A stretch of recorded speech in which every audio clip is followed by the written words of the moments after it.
Jul je mjesec kada većina vrtlara polako usporava. Plodovi ranijih sjetvi dozrijevaju, a vrt je pun boja i mirisa, ali to ne znači da je vrijeme za odmor. Naprotiv, jul je savršen trenutak za drugu šansu u vašem vrtu.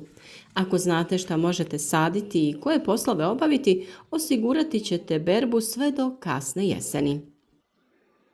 Mi ne bi bili mi da vam ne damo i te savjete i da vas ne uputimo šta to sada možete uraditi, šta posijati, šta posaditi, kako bi vaš vrt bio šaren, pun plodova, sve do prvih mrazeva.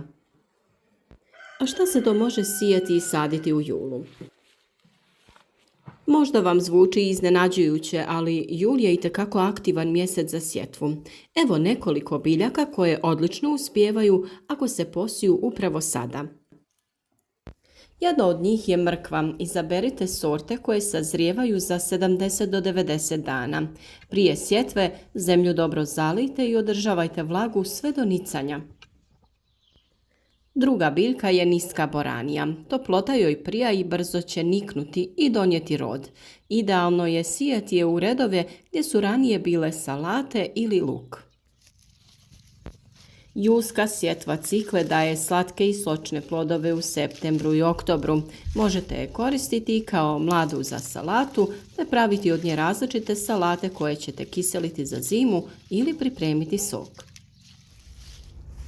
Rotkva i rotkvica brzo rastu i ne traže mnogo pažnje, ali vole redovno zalijevanje što je vrlo važno u ovim vrućim ljetnim danima.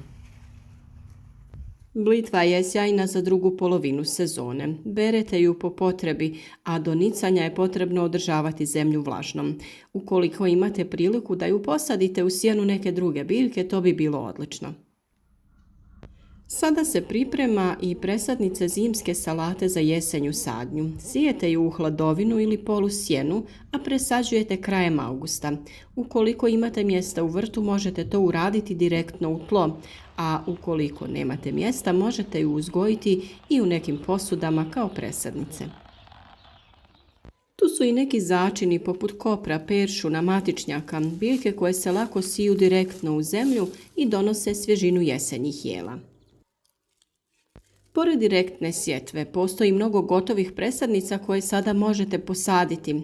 Kupus za jesen je jedna od njih. Idealno vrijeme za sadnju ranih i srednjih kasnih sorti je sada u julu. Karfiol i brokula presađuju se tokom jula kako bi stigli prije prvih mrazeva. Tu su i kelj i kineski kupus, vrlo zahvalne vrste za kasnoljetnu sadnju.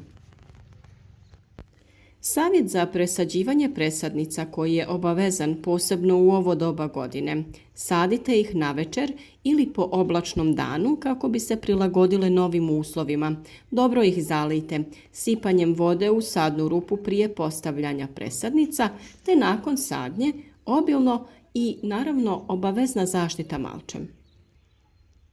Postoji tu mnogo važnih vrtnih poslova u julu. Jul nije samo za sjetvu i sadnju. Ovo su poslovi koji će osigurati zdravlje biljaka i bogatu berbu.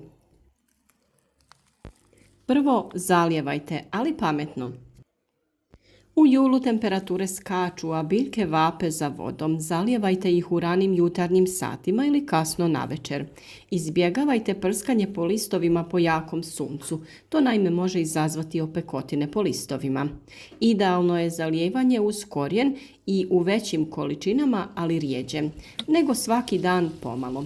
Pratite stanje u vrtu i izgled vaših biljaka, to je najvažnije. Drugo je malčiranje, zaštita protiv korova i protiv suše. Ako već niste, obavezno dodajte sloj malča oko biljaka. Slama, suha trava, listovi ili kompost zadržavaju vlagu, sprječavaju rast korova i hlade tlo. Ako ste nakon sadnje postavili malč, možda je vrijeme da dodate novi sloj kako bi zaštita bila još bolja i učinkovitija. Treće je naravno prihrana, sada treba snaga za plodove. Plodovitim biljkama poput paradajza, paprika i tikvica sada treba mnogo kalija i fosfora. Koristite prirodna hranjiva, pepeo od drveta, ekstrakt od koprive, bananina kora ili kompostni čaj. Recepte smo vam već dali u posebnom videu.